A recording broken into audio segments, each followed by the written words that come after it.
Hello everyone, let's continue our chapter function. तो कल हमने जाना फंक्शन क्या होते हैं, one one function, onto function and bijective functions के बारे में। आई होप कि आपको अब वो क्लियर है।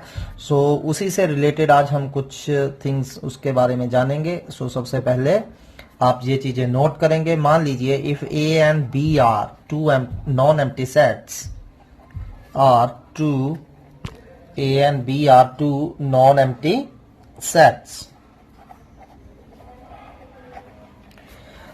and मान लीजिए n of A, यानी कि A में कितने एलिमेंट है, let it be m, and B में एलिमेंट है हमारे n, ठीक है। then number of functions, कितने पॉसिबल फंक्शंस आर देयर है, number of functions from A to B। अगर A में m एलिमेंट है, B में n एलिमेंट है, तो हम कितने फंक्शंस बना सकते हैं A to B। अब फंक्शन की डेफिनेशन आपको क्लियर है कि A सेट का हर एलिमेंट B सेट के एक यूनिक एलिमेंट के साथ एसोसिएट होना चाहिए, ठीक है।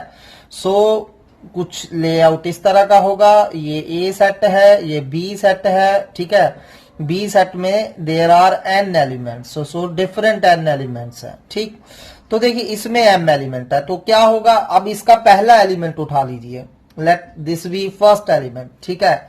सो अब ये फर्स्ट एलिमेंट कितने वे से हम रिलेट कर सकते हैं, कितने वे से रिलेट कर सकते हैं ए का, चाहे इसके साथ ज्वाइन कर दीजिए, चाहे इसके साथ, चाहे इसके साथ। So there are n possible ways जिससे हम ए के फर्स्ट एलिमेंट को क्या कर सकते हैं, एसोसिएट कर सकते हैं बी के किसी भी एलिमेंट से, ठीक है। सो टोटल नंबर ऑफ फंक्शंस कितने हो रहे हैं हमारे, वो साथ साथ में लिखते जाएंगे। सो first element can be associated in an different ways, कितने वेज में हम कर सकते हैं, एन डिफरेंट वेज में। अब सेकेंड एलिमेंट उठा लीजिए बी सेट का, ए सेट का ही। अब ये भी जो एसोसिएट होना ही चाहिए किसी ना किसी के साथ, ठीक है। So first element can be associated n way, and के लिए आपको मैंने +1 में ऑलरेडी बताया है, we use multiplication. Second element, अब सेकंड एलिमेंट को भी हम एन डिफरेंट वे से, यहां एन एलिमेंट है ना बी में, चाहे इसके साथ एसोसिएट करो, चाहे इसके साथ करो, किसी एक के साथ आपने इसको एसोसिएट करना है, एक से ज्यादा से ये एसोसिएट नहीं हो सकता। So there are n ways जिससे हम ए सेट के सेकंड एलिमेंट को एसोसिएट कर सकते हैं। ऐसे ही ए सेट के थर्ड एलिमेंट को हम कितने वे से कर सकते हैं, again n ways. So on A set का mth एलिमेंट, ठीक है। सो mth एलिमेंट को भी हम एन वे से एसोसिएट कर सकते हैं। So total number of functions कितने हो गए, n into n into n into n, how many times, m times. So total number of ways are, total number of functions are n raise to power n। So I guess clear है आपको कि कैसे n raise to power m बना। A set के पास m element थे, B set के पास टोटल n एलिमेंट थे। सो ए सेट का फर्स्ट एलिमेंट बी सेट के n एलिमेंट्स से n वे से एसोसिएट किया जा सकता है, कि कोई भी एक ऑप्शन उठा लीजिए, चाहे इसको इसके साथ एसोसिएट करिए, इसको साथ। So there are n possible ways, and आपको हर एक एलिमेंट को एसोसिएट करना है ए को। ये नहीं है कि आप इसमें से कोई छोड़ सकते हो, क्योंकि वो फंक्शन नहीं रहेगा, और सिर्फ एक के साथ ही एसोसिएट करना है, दो के साथ भी हम एसोसिएट नहीं कर सकते। Second element can also associated in n way, third element can also associated in n ways, and so on। हम लास्ट mth एलिमेंट को भी n वे से एसोसिएट कर सकते हैं। सो n हम कितनी बार मल्टीप्लाई कर रहे हैं, m times. So total number of functions n raise to power m होगा, ठीक है। सो मान लीजिए आपको क्वेश्चन आ जाता है, सो 1 मार्क्स का आपको क्वेश्चन आ सकता है कि इफ a इक्वल टू आपके पास 1 2 3 है, b इक्वल टू हमारे पास, या ए 1 2 ले लीजिए, 2 एलिमेंट ले लीजिए, बी में 3 एलिमेंट्स हैं, 1 2 3, ठीक है।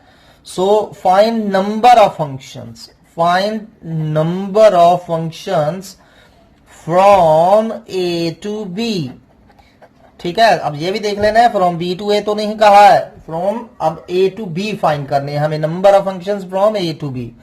सो how many possible functions are there. अब ए के पास कितने एलिमेंट है आप काउंट कर सकते हैं, 2 एलिमेंट है। बी के पास कितने एलिमेंट हैं? 3 एलिमेंट हैं, ठीक है। सो नंबर ऑफ फंक्शंस कितने होंगे? नंबर ऑफ फंक्शंस, ठीक है। तो क्या फॉर्मूला था? जो बी वाला है वो बेस में रखना है और ए वाला पावर में करना है। सो कितने फंक्शंस पॉसिबल हैं? 3 raise to power 2। There are total 9 functions are available, ठीक है। चलिए नेक्स्ट करते हैं। सो मान लीजिए ए के पास अब 1 2 3 एलिमेंट है। ए हमारा 1 2 3 है, बी हमारा 1 2 एंड 3 है, कोई भी एलिमेंट ले लीजिए। सो बी हमारा 2 3 है, ठीक है। Find number of functions. तो अगेन कितने फंक्शंस पॉसिबल्स हैं यहां, ठीक है। सो आप देख सकते हैं ए के पास कितने एलिमेंट है इसमें? ए के पास है हमारे 3 एलिमेंट और बी के पास कितने एलिमेंट है? 2 एलिमेंट। सो कितने फंक्शंस पॉसिबल है? नंबर ऑफ फंक्शंस कितने होंगे? तो मैंने क्या बोला है? बी वाला बेस में रखना है, ए वाला पावर में करना है। So B N B raise to power N A. So remember this formula. So number of functions क्या होंगे? Number of elements in B raise to power number of elements in A. So यहां 8 possible functions are possible. चलिए next करते हैं। Number of 1 1 functions from A to B. How many 1 1 functions are there if A has m element and b has n element? तो मान लीजिए ए के पास a1 a2 so on m element है, B के पास b1 b2 so on n element है, ठीक है। सो अब आपने ढूंढना है कि नंबर ऑफ 1 1 फंक्शंस कितने हो सकते हैं। ऑब्वियसली ये फंक्शन होगा ही, ठीक है। तो इसमें कितने 1 1 फंक्शंस पॉसिबल है? 1 1 में क्या होता है? 1 to 1 मैपिंग होती है, ठीक। सो चलिए हम ढूंढते हैं number of 1 1 functions. How many number of 1 1 functions are there? So इसके 2 आंसर्स होंगे, ठीक। अगर तो ए में बी से कम एलिमेंट है, ठीक है, अगर तो ए में बी से कम एलिमेंट है या इक्वल एलिमेंट है, ठीक। So that's mean here M जो है एन से छोटा है हमारा, ठीक। So M is less than equal to N है, ठीक है। इसमें कम एलिमेंट है, इसमें ज्यादा एलिमेंट है। तो मान लीजिए अब m हमारा कम है, n हमारा ज्यादा है, तो कितने possible 1 1 functions are there? Then number of possible relations 1 1 functions are NCM multiply by m factorial. ये आपने याद रखना है। कैसे हुआ मैं अभी आपको एक्सप्लेन करता हूं। NCM इंटू m फैक्टोरियल कब? जब a में number of elements less than है b में, यानी कि b में ज्यादा है, a में कम एलिमेंट्स हैं। पर क्या होगा अगर a के एलिमेंट b से ज्यादा है, ठीक है। अगर a के एलिमेंट b से ज्यादा है, ठीक, यहां मतलब जैसे 5 एलिमेंट है, यहां 4 एलिमेंट है, तो कितने 1 1 फंक्शंस आर पॉसिबल? अब क्योंकि ये फंक्शन है तो पांचों के पांचों एलिमेंट को किसी ना किसी के साथ एसोसिएट होना पड़ेगा ए के। अब ए में तो 4 ही एलिमेंट थे, तो इसका मतलब क्या है? ए का कोई ना कोई एक एलिमेंट ऐसा जरूर मिल जाएगा जो एक से ज्यादा से एसोसिएट है। तो in that case number of 1 1 function is 0, ठीक है। सो चलिए एक छोटी सी एग्जांपल लेते हैं, ठीक है। मान लीजिए लेट एक्सप्लेन करते हैं। लेट ए के पास 2 एलिमेंट है 1 2 और बी के पास मेरे पास 3 एलिमेंट है 1 2 3, ठीक है। तो चलिए देखते हैं कितने पॉसिबल 1 1 रिलेशंस आर देयर। यहां 1 है, 1 2 3 है, ठीक है। ये ए है, ये बी है हमारा। ए में 1 एलिमेंट है, बी में 3 एलिमेंट है। सो अब देखिए, अब ए के 2 एलिमेंट्स है, ठीक है। तो अब आपके पास चॉइस है। क्या चॉइस है कि ये 2 एलिमेंट आप 3 के साथ किसी से भी मैप कर सकते हो। So how many possible ways are there, ठीक है, in which 2 elements can be mapped to 3 elements. So 2 elements of set A can be mapped to 3 elements of set B in कितने वेज होंगे? ये आपने कॉम्बिनेशन में पढ़ा है। तो क्या करना है, आपने इन दो के लिए कोई दो प्लेसेस सिलेक्ट करनी है। ये दो पर्सन समझ लीजिए, ये 3 सीटें लगी हैं, देयर आर 3 सीट्स। तो आपको इन दो पर्सन को 3 सीट पे बिठाना है, एक सीट पे एक ही बैठेगा ऑब्वियसली, ठीक है। तो कितने वेज हैं, 3C2 वेज है, ठीक है। एंड फर्दर ये दोनों आपस में इंटरचेंज भी हो सकते हैं, further they can be interchanged, further they can be interchanged in factorial 2 ways. So total number of 1 functions कितने हुए, 3C2 into 2 factorial ways. So 3C2 आपको पता है 3 होता है, 2 factorial 2 होता है. So total number of 1 functions are 6. अगर A के पास 2 एलिमेंट है, B के पास 3 एलिमेंट है. सो सिमिलरली अगर A के पास m एलिमेंट है, B के पास n एलिमेंट है, एंड मान लीजिए m लेस देन B है या इक्वल टू B है, तो आपने ये फार्मूला लगाना है NCM factorial m, NCM factorial m, ठीक है। यहां n क्या है, B के एलिमेंट है, ठीक है। सो B के एलिमेंट, क्योंकि B के एलिमेंट ज्यादा होंगे तो ऊपर ऑब्वियसली कॉम्बिनेशन में ऊपर बड़ा लार्जर नंबर आता है, you all know. So NCM into m का ही फैक्टोरियल लिखना है। अब जैसे A में 4 एलिमेंट है, B में 6 एलिमेंट है, तो कोई पूछे कितने possible 1 functions are there, A में 4 है, B में 6 है, तो 6C4 into 4 factorial, 6C4 into 4 factorial. अब क्या होगा अगर A में 3 हो जाए और B में 2 हो जाए, मान लीजिए A में 1 2 3 है और B में सिर्फ 2 ही एलिमेंट है, A and B, how many possible 1 functions are there. अब क्योंकि ये फंक्शन है तो A के हर एलिमेंट को किसी ना किसी के साथ एसोसिएट होना पड़ेगा। सो मान लीजिए अब A1 A के साथ है, B2 B के साथ एसोसिएट है, अब 3 को किसी ना किसी के साथ तो होना ही पड़ेगा, या तो 3 A के साथ एसोसिएट होगा या 3 B के साथ एसोसिएट होगा। तो मतलब कि या A के 2 इमेजेस, A 2 की इमेज होगा या B 2 की इमेज बनेगा। सो नंबर ऑफ 1 फंक्शंस कितने होंगे इस केस में, 0, ठीक है। तो इस केस में कोई भी number of 1 function is always 0। सो चलिए इसमें इक्वल टू वाला केस हम अलग कर देते हैं, यहां ग्रेटर देन कर दीजिए। क्या होगा अगर n m के इक्वल हो जाएगा, अगर n m के इक्वल है तो NCM एक ही, NCM या MCM एक ही बात हो जाएगी, ये इक्वल है। तो कॉम्बिनेशन में अगर NCN आपको पता है 1 होता है, ठीक है, तो उस केस में n फैक्टोरियल लिख लीजिए या m फैक्टोरियल लिख लीजिए। सो नंबर ऑफ 1 फंक्शंस कितने होंगे, n फैक्टोरियल, अगर दोनों में इक्वल है। सो आपको अगेन 1 मार्क का क्वेश्चन यहां आ सकता है, ठीक है। सो जैसे मान लीजिए क्वेश्चन है कि A सेट हमारा 1 2 3 है, B सेट हमारा ABC है, तो मैं क्या देख रहा हूं, A एंड B में दोनों में इक्वल एलिमेंट्स हैं। सो नंबर ऑफ 1 फंक्शंस कितने होंगे यहां, so number of 1 functions is 3 factorial, ठीक है। So 6 possible functions are there. So you can conclude again, दोबारा से देखिए, मैं दोबारा रिजल्ट लिख रहा हूं, नंबर ऑफ 1 फंक्शंस क्या होंगे, नंबर ऑफ 1 फंक्शंस क्या होंगे, ठीक है। अगर मान लीजिए A में B से कम एलिमेंट है, A में B से कम एलिमेंट है, ठीक है। सो कितने एलिमेंट्स होंगे, जितने B में है कॉम्बिनेशन, जितने A में है NB कॉम्बिनेशन C इनटू जितने A में है उनका फैक्टोरियल, तो ये होंगे। अगर NA ग्रेटर देन NB है तो नंबर ऑफ 1 फंक्शन 0 होंगे। अगर NA इक्वल टू NB है तो किसी का भी फैक्टोरियल लिख दीजिए, तो इक्वल है, जैसे दोनों में 3 है तो 3 फैक्टोरियल आंसर आ जाएगा। सो NA का फैक्टोरियल आंसर होगा, ठीक है। सो चलिए अब ऑन टू फंक्शंस की बात करते हैं। सो अगेन मान लीजिए A में हमारे पास m एलिमेंट है, B में हमारे पास n एलिमेंट है, तो हमने फाइंड करना है कि कितने ऑन टू फंक्शंस होंगे।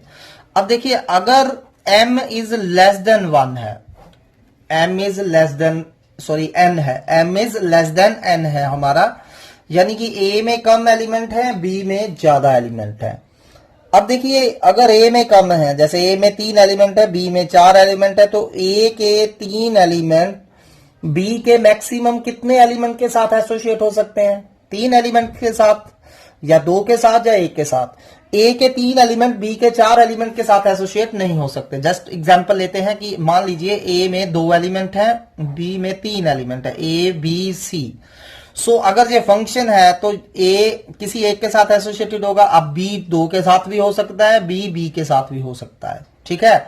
बी जो हमारा 2 है, 2 can be associated with A as well as B. जैसे ये पॉसिबिलिटी भी बनेगी फंक्शंस के लिए कि दोनों ही ए के साथ एसोसिएटेड हो, या दोनों बी के साथ एसोसिएटेड हो सकते हैं, या 1 ए के साथ हो सकता है, 2 बी के साथ हो सकता है।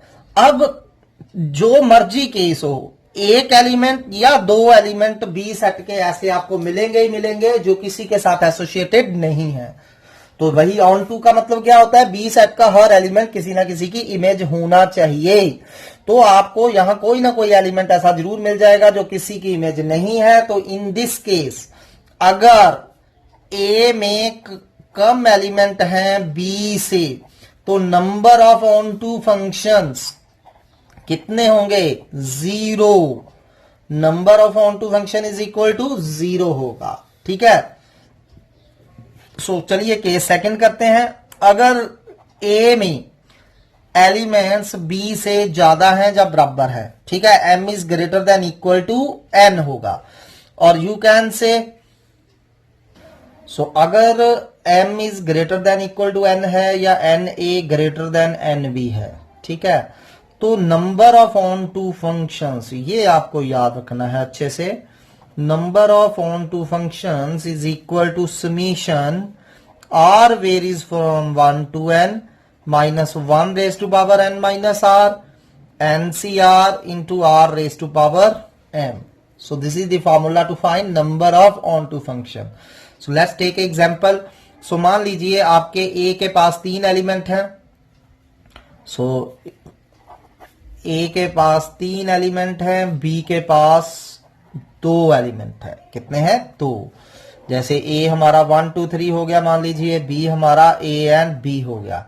अब कितने ऑन टू रिलेशंस होंगे, ठीक है। So there are many possibilities, ठीक। जैसे एक ऑन टू रिलेशन ये हो सकता है, this is onto. Other possibilities are 1 2 3 है, ए बी है, ठीक है, ये इसके साथ एसोसिएटेड हो, ठीक है, 2 भी बी के साथ एसोसिएटेड हो, 1 ए के साथ एसोसिएट हो। सो ऐसे टोटल कितने ऑन टू फंक्शन बनेंगे, ठीक।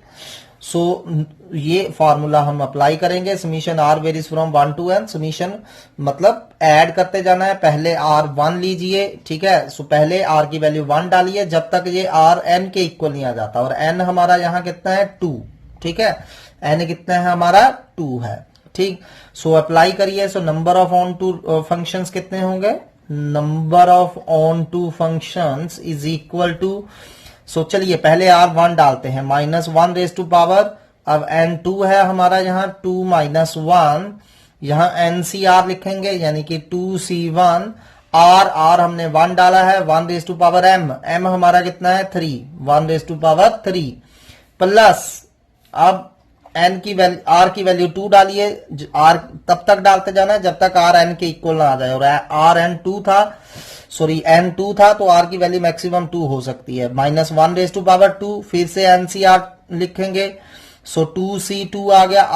r हमारा यहाँ 2 है, raise to power m, m हमारा 3 है। तो इतने हमारे होंगे, ठीक है। सो करना क्या है, इसमें r पहले 1 डाला है मैंने, फिर r 2 डाला है। और r की वैल्यू मैक्सिमम 2 ही हो सकती है जब तक ये 2C2 इक्वल आ जाए। ऐसे अगर 3 होता तो ये 3C3 तक जाना था, तो 3 टर्म्स होनी थी। अब इसको सिंप्लीफाई करिए, -1 रेज टू पावर 2 -1 -1 होता है, 2C1 2 होता है, 1 रेज टू पावर 3 1 होता है। So -2 plus -1 raise to power 2 positive हो गया, 2C2 1 होता है, 2 रेज टू पावर 3 8 होता है। तो -2 + 8 6। So 6 onto relations are there. चलिए अब हम नंबर ऑफ बाइजेक्टिव फंक्शंस, मतलब जो 1 1 भी हों और ऑन टू भी हों, कितने होंगे, ठीक। So number of bijective functions, number of bijective functions from A to B, from A to B, जिसमें ए में वही m एलिमेंट है एंड बी में आपके n एलिमेंट है। तो कितने पॉसिबल बाइजेक्टिव फंक्शन होंगे, मतलब ऐसे जो 1 1 भी हो, ऑन टू भी हो। अगर तो m और n आपस में इक्वल है, a में और b में इक्वल एलिमेंट है, तो हमारे नंबर ऑफ बाइजेक्टिव फंक्शन कितने होंगे, n फैक्टोरियल। पर अगर m और n आपस में इक्वल नहीं है, ठीक है, या a में एलिमेंट ज्यादा है b से, या b में ज्यादा है a से, तो number of onto function in this case, sorry, number of 1 1 and onto function in this case is equal to 0 होगा। ठीक है, जो सिंपल है। सो अगर तो दोनों में इक्वल है तो फैक्टोरियल n, अगर इक्वल नहीं है तो 0 होंगे। ठीक है, तो अब हमने कुछ और चीजें भी यहां नोटिस करी हैं, तो मैं 1 बाय 1 उनको डिस्कस करते हैं। Note first, if a and b are two finite sets, ठीक है, and f a to b is a function, तो अगर ये f इज एन इंजेक्शन है, मतलब अगर f फंक्शन हमारा क्या है, इंजेक्टिव है, 1 1 है, तो उस केस में a के एलिमेंट b से कम होंगे या ज्यादा होंगे। ठीक है, क्योंकि अभी हमने कहा कि अगर number of elements in a is greater then number of elements in b, तो उस केस में नंबर ऑफ इंजेक्टिव फंक्शन 0 होंगे। ठीक है, मतलब वो 1 1 नहीं हो सकता। और अगर ऑन टू फंक्शन है, अगर हमारा ऑन टू फंक्शन है, तो b में एलिमेंट a से कम होंगे। और अगर f इज बोथ है, बाइजेक्शन है, मतलब इंजेक्टिव भी है और सर्जेक्टिव भी है, तो दोनों में एलिमेंट्स क्या होंगे, इक्वल होंगे। जितने a में एलिमेंट्स होंगे उतने ही b में एलिमेंट होंगे। सो ये छोटी छोटी बातें हैं जो आपको माइंड में रखनी चाहिए, एक एक मार्क्स के लिए। These are very important. So ये थोड़ा सा आपको डिफिकल्ट लगेगा, बट बाय प्रैक्टिस ही आप इसको अंडरस्टैंड कर पाएंगे। सो चलिए नेक्स्ट क्वेश्चंस करते हैं। अब चलिए आगे बढ़ने से पहले हम वर्टिकल लाइन टेस्ट के बारे में बात करेंगे। सो सिंपल सा फंडा है, इसको ये 1 मार्क्स के लिए आप पूछा जा सकता है। वर्टिकल लाइन टेस्ट क्या होता है कि मान लीजिए कोई भी आपने कर्व है आपके पास और ग्राफ है, अ ग्राफ और curve represent a function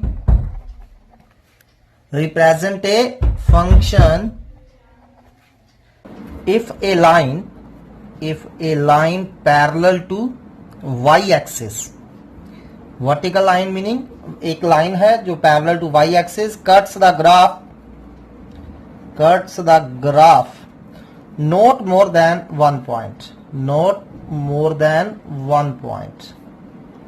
so अगर कोई वर्टिकल लाइन ग्राफ को एक से ज्यादा पॉइंट पे कट कर रही है तो वो ग्राफ फंक्शन नहीं होगा। सिर्फ वही ग्राफ फंक्शन होंगे जिसमें वर्टिकल लाइन सिर्फ एक पॉइंट पे कट करेगी, एक से ज्यादा पॉइंट पे वो वर्टिकल लाइन उस ग्राफ को कट नहीं करती होनी चाहिए। सो चलिए कुछ एग्जांपल्स लेते हैं। So look at this graph. So मान लीजिए ये एक कर्व है, तो आपने चेक करना है using vertical line test whether this curve represent a graph और रिप्रेजेंट ए फंक्शन और नॉट। तो इसके लिए आप वर्टिकल लाइन टेस्ट करेंगे, एक वर्टिकल लाइन ड्रॉ करेंगे पैरेलल टू वाई एक्सिस, जहां मर्जी ड्रॉ कर लीजिए, चाहे यहां ड्रॉ करिए चाहे यहां ड्रॉ करिए। तो मैं क्या देख रहा हूं कि ये वर्टिकल लाइन ग्राफ को सिर्फ एक पॉइंट पे कट कर रही है, एक से ज्यादा पे कट नहीं कर पा रही है। So is it a function? Yes, it is a function. तो ये हमारा ग्राफ एक फंक्शन होगा। चलिए सेकंड ग्राफ देखिए, ये एक लाइन है, एक वर्टिकल लाइन ड्रॉ करिए जहां मर्जी, जहां आपका दिल कर रहा है, you can draw a vertical line. So क्या ये ग्राफ फंक्शन रिप्रेजेंट करेगा? Yes, it is again a function. चलिए इसको चेक करिए। अब क्या ये फंक्शन है? जब मैं एक वर्टिकल लाइन ड्रॉ कर रहा हूं तो मैं क्या देख रहा हूं, ये वर्टिकल लाइन ग्राफ को एक से ज्यादा पॉइंट्स पे कट कर रही है, तो it is not A function. तो ये हमारा फंक्शन नहीं रहा क्योंकि हमारी वर्टिकल लाइन एक से ज्यादा पॉइंट से कट कर गई। नेक्स्ट ग्राफ देखिए ये वाला, इज इट ए फंक्शन? तो हम एक वर्टिकल लाइन ड्रॉ कर रहे हैं, जहां मर्जी ड्रॉ करिए तो वो एक पॉइंट पे ही कट कर रही है, सो it is again a function. What about this? आप देख सकते हैं फंक्शन। ठीक है, what about this parabola? Is it a function? Not, it is not a function, क्योंकि हमारा वर्टिकल लाइन एक से ज्यादा पॉइंट्स पे कट कर गई, सो नॉट ए फंक्शन। चलिए आगे चलते हैं। So what about this? Is it a function? जहां मर्जी ड्रॉ करिए वर्टिकल लाइन, एक पॉइंट पे ही कट कर रही है ग्राफ को, function. What about this, is it a function? Not a function, क्योंकि हमारी वर्टिकल लाइन एक से ज्यादा पॉइंट पे कट कर गई। सो व्हाट अबाउट दिस, जहां मर्जी लाइन ड्रॉ करिए एक ही पॉइंट पे कट करेगी ग्राफ को, so it is again a function. So चलिए इस ग्राफ को देखिए, क्या ये फंक्शन है? तो यहां मैं जब कर रहा हूं ये तो एक पॉइंट पे कट कर रही है, लेकिन ये वाली लाइन जो है एक से ज्यादा पॉइंट पे कट कर गई। अगर कहीं भी एक से ज्यादा पॉइंट पे कट कर गई तो वो फंक्शन नहीं रहेगा। So it is again not a function. So this is what vertical line test. Next is horizontal line test. Horizontal line test हमारा बेसिकली चेक करने के लिए होता है कि कोई अगर फंक्शन है तो वो 1 1 है या नहीं है। ठीक है, तो इसमें आप एक एक्स एक्सिस के पैरेलल लाइन ड्रॉ करोगे। अगर वो लाइन एक्स एक्सिस के पैरेलल लाइन अगर ग्राफ को एक से ज्यादा पॉइंट पे मीट करती है तो वो फंक्शन 1 1 नहीं रहेगा। ठीक है, सो अगर हॉरिजॉन्टल लाइन ग्राफ को सिर्फ एक पॉइंट पे कट कर रही है then that function will be 1 1। So चलिए कुछ एग्जांपल्स लेते हैं। सो चलिए 1 बाय 1 चेक करते हैं। ऑब्वियसली पहले चेक करिए whether it is a function. Vertical line test से ये फंक्शन है, तो क्या ये फंक्शन 1 1 है? अब मैं हॉरिजॉन्टल लाइन एक ड्रॉ कर रहा हूं, आपका यहां दिल करता है वहां बना लीजिए। तो मैं क्या देख रहा हूं, जहां मर्जी मैं लाइन लगाऊं वो ग्राफ को सिर्फ एक ही पॉइंट पे कट कर रहा है। So this is 1 1 function. So क्या ये 1 1 है? ऑब्वियसली ये फंक्शन है वर्टिकल लाइन टेस्ट के अकॉर्डिंगली। क्या ये 1 1 है? नहीं, it is not a 1 1 function, क्योंकि ये लाइन हॉरिजॉन्टल लाइन एक से ज्यादा पॉइंट पे कट कर रही है ग्राफ को। तो क्या ये पैराबोलाइक फंक्शन तो है, क्या ये 1 1 है? नहीं, क्योंकि ये भी अगेन 2 पॉइंट्स पे कट कर रही है। सो ये नॉट 1 1 है, तो ये भी नॉट 1 1 है, और जो 1 1 ना हो उसे हम क्या बोलते हैं? Many one. चलिए नेक्स्ट ग्राफ चेक करते हैं। Whether it is a 1 1 function, बताइए। Not 1 1, so many one. Whether this function is 1 1, एक से ज्यादा पॉइंट से कट कर गया, many one. Whether this function is 1 1 function, जहां मर्जी हॉरिजॉन्टल लाइन ड्रॉ करिए एक ही पॉइंट पे कट कर रही है, सो इट इज 1 1। वेदर दिस, अब हॉरिजॉन्टल लाइन ड्रॉ करिए, ये एक से ज्यादा पॉइंट से कट कर रहा है, यहां यहां यहां बहुत सारे पॉइंट्स आ गए, so it is not 1 1, it is again many one function. So I guess clear है हॉरिजॉन्टल लाइन टेस्ट। जस्ट आपने एक parallel to X axis line draw करनी है, अगर ग्राफ को सिर्फ एक पॉइंट पे कट करेगी तो 1 1 है, नहीं तो वो 1 1 नहीं है। चलिए क्वेश्चन करते हैं। Show that a 1 1 function f from 1 2 3 to 1 2 3। A set हमारा 1 2 3 है, बी सेट भी 1 2 3 है, और ये फंक्शन 1 1 दिया है। तो हमने शो क्या करना है? This function must be onto, this function must be onto. Got it? So कोई भी फंक्शन अगर 1 2 3 2 1 2 3 है और 1 1 है, so this function must be onto. So बहुत इजी है, नथिंग मतलब hard here. So since f is 1 1, ये हमें दिया हुआ है। ठीक है, सो अगर f 1 1 है तो इसका मतलब क्या हुआ?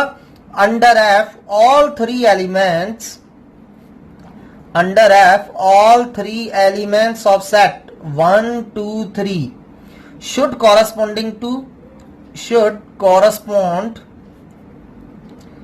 to 3 different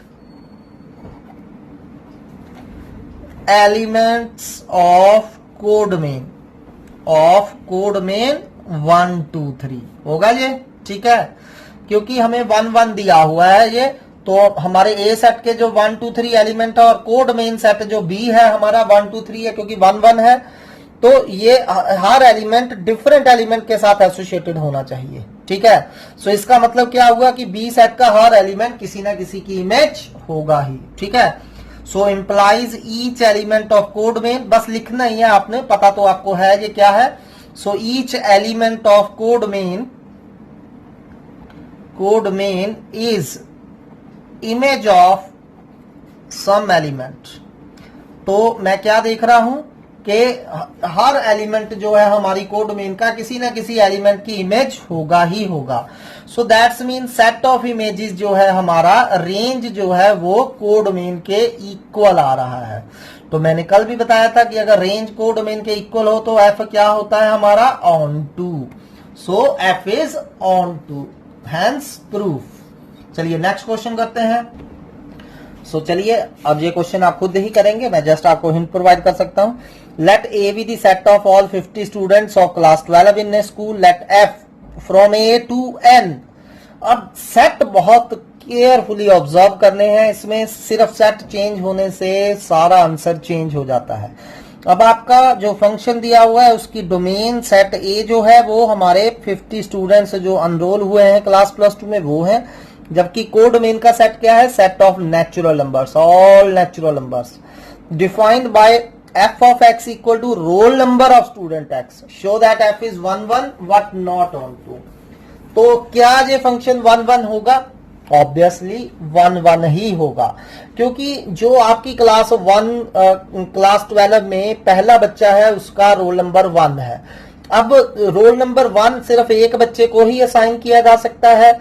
अब ऐसा तो नहीं हो सकता किसी भी स्कूल में कि एक ही बच्चे के मतलब एक ही रोल नंबर 2 बच्चों का हो, जैसे रोल नंबर 1 आपका भी है और आपके फ्रेंड्स का भी है। नहीं, अगर आपका रोल नंबर और आपके फ्रेंड का रोल नंबर आर डिफरेंट, सो मतलब कि ए सेट के जितने भी एलिमेंट्स हैं उनकी इमेज डिफरेंट है, ए सेट के जितने भी स्टूडेंट हैं उनके रोल नंबर डिफरेंट है, एंड दिस इज व्हाट 1 1 1 1 यही होता है ना कि ए सेट के हर एलिमेंट की डिफरेंट इमेज होनी चाहिए।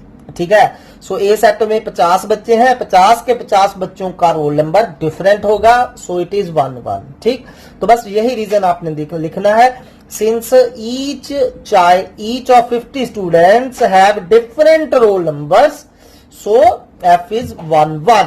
अब क्या ये ऑन टू होगा? अब हमारा कोड डोमेन का सेट क्या है? Set of natural number. पर आपकी जो इमेजेस का सेट है, कितने रोल नंबर असाइन करे हैं आपने? 1 से लेकर 50 रोल नंबर असाइन करे हैं, या आप जो मर्जी रोल नंबर असाइन करिए। ठीक है, 600 से 650 तक आप रोल नंबर 601 से 650 तक रोल नंबर असाइन कर दीजिए, आपकी चॉइस है। So meaning only 50 roll numbers are there.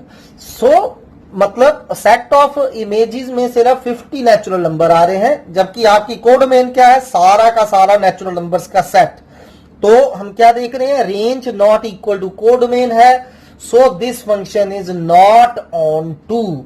So properly आपने रीजन प्लेस करने हैं, इसको करना है आपने। चलिए नेक्स्ट क्वेश्चन करते हैं।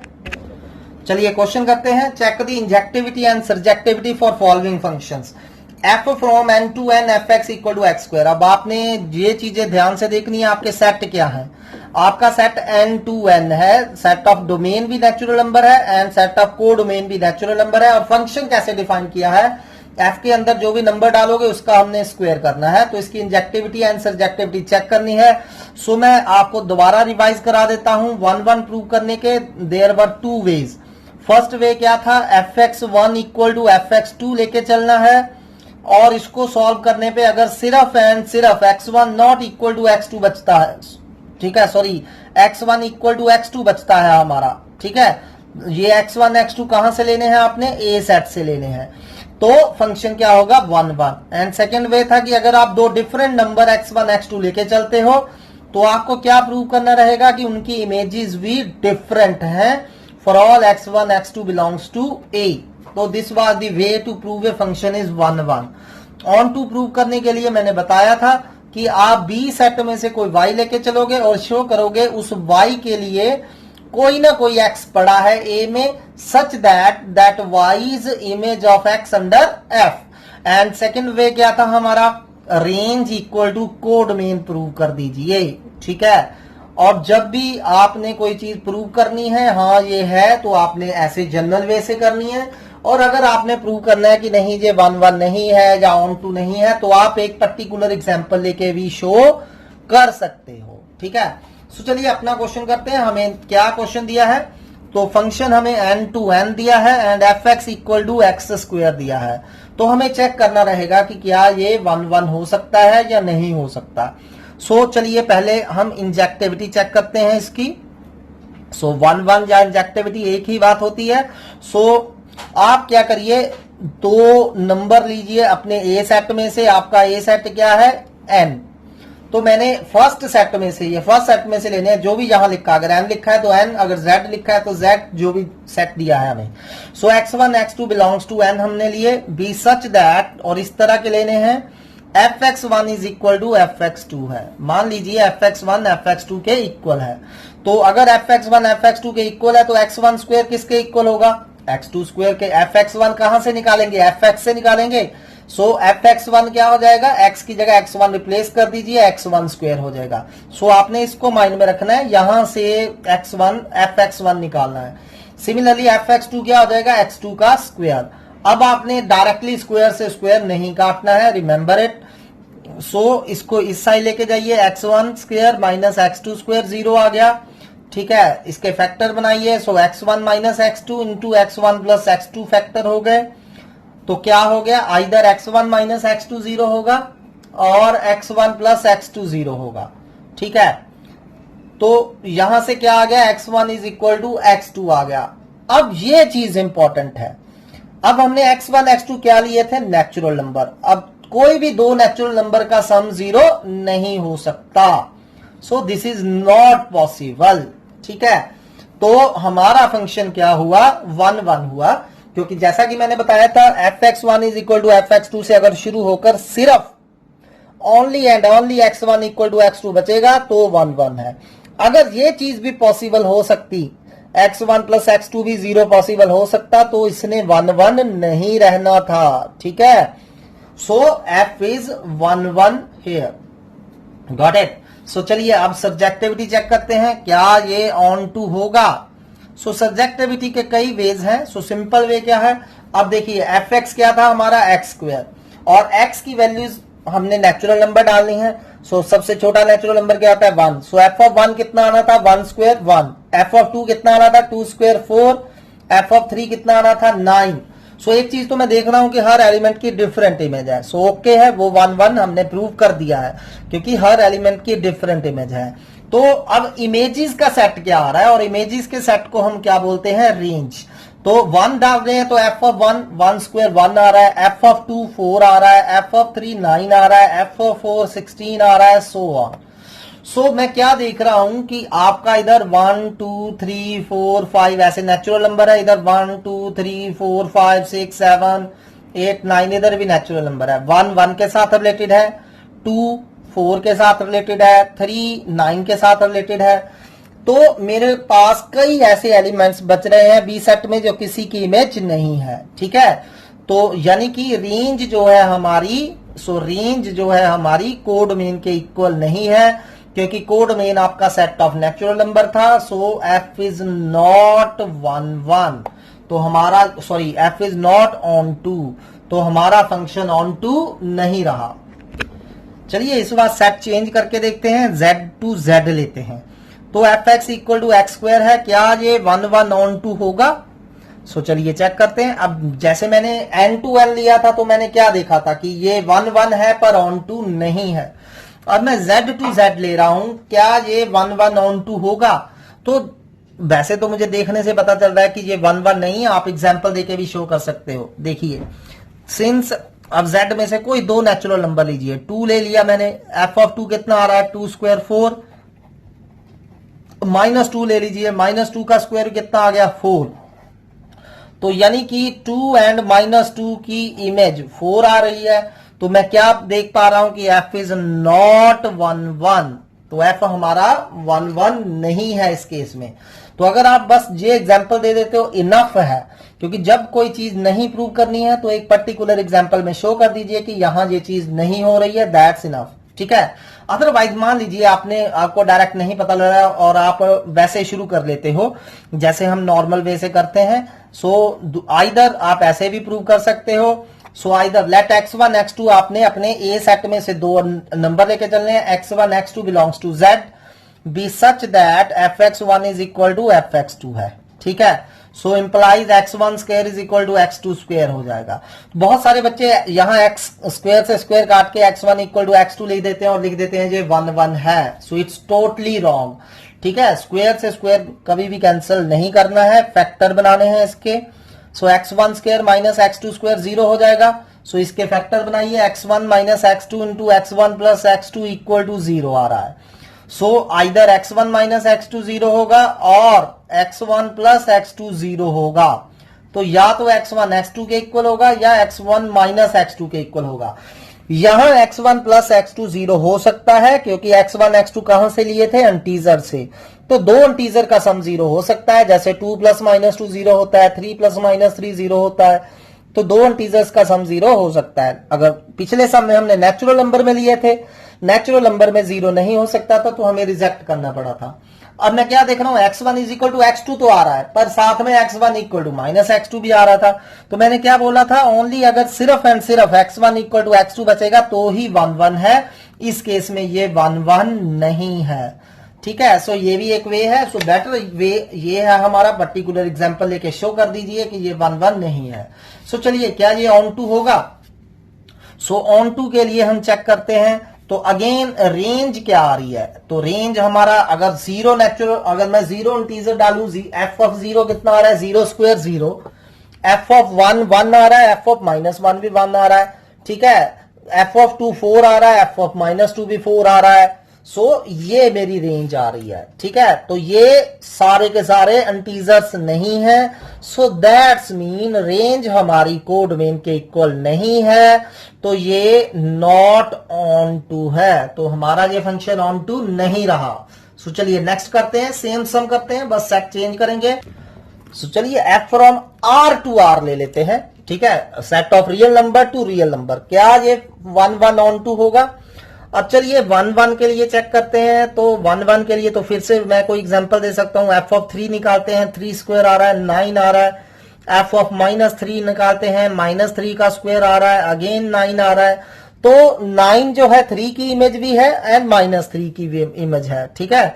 Therefore 9 is image of more than one element, more than one element. तो क्या देखा फिर हमने, सो एफ इज नॉट 1 1। सो इस केस में एफ 1 1 नहीं है। सो क्या ये ऑन टू है? अब देखिए, अब यहां मैंने सारे रियल नंबर लेने हैं, और किसी भी रियल नंबर का स्क्वायर कोई भी रियल नंबर हो सकता है, जरूरी नहीं है कि वो इंटीजर ही आएगा, ठीक है, या वो आएगा सिर्फ। लेकिन पंगा सिर्फ यहां प्रॉब्लम क्या है कि कोई भी रियल नंबर लेंगे, जब उसका स्क्वायर करेंगे तो वो सिर्फ क्या आएगा, पॉजिटिव आएगा। तो आपकी यहां रेंज क्या आएगी, 0 टू इंफिनिटी। ये चीज आपने नोट करनी है ध्यान से। अगर तो मैं रियल नंबर 0 लेता हूं, 0 का स्क्वायर 0 आ जाएगा। इसके अलावा कोई भी रियल नंबर लेंगे, उसका स्क्वायर हमेशा क्या होगा, पॉजिटिव होगा। तो सारे के सारे पॉजिटिव रियल नंबर तो किसी ना किसी की इमेज होंगे, लेकिन नेगेटिव रियल नंबर किसी की इमेज नहीं होंगे। तो ये हमारा सेट ऑफ रियल नंबर के इक्वल नहीं है रेंज, ठीक है। सो रेंज ऑफ एफ जो थी हमारी 0 टू इंफिनिटी आ रही थी, पॉजिटिव नंबर आ रहे थे, जबकि हमें codomain set of natural number दिया था। तो मैं क्या देख पा रहा हूं, range not equal to codomain है, तो f is not onto. तो हमारा एफ यहां ऑन टू नहीं है। सो देखिए, सिर्फ सेट चेंज करने से पूरी तरह क्वेश्चन चेंज हो जा रहा है। सो सेट्स को बहुत केयरफुली ऑब्जर्व करना है। सो आप इतना ही करते हैं, इनको बेसिक्स को अच्छी तरह समझिए, फिर धीरे धीरे हम हायर क्वेश्चंस की तरफ जाएंगे। So thanks for today.